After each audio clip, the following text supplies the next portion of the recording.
الحرية يبدأ بالتحرر من المحتل الداخلي الذي باعهم للمحتل الخارجي.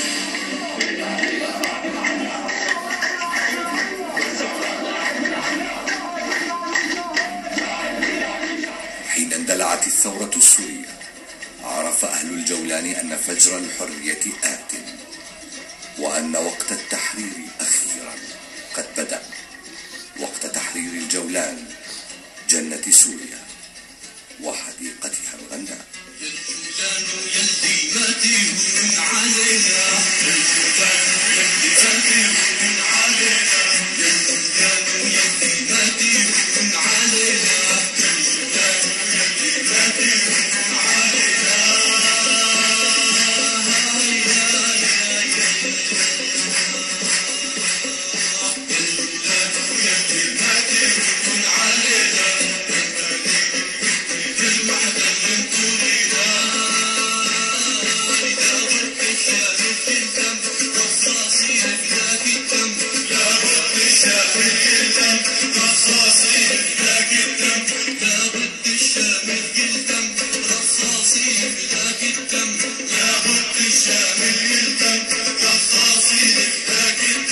سامحينك يا مطوى الليل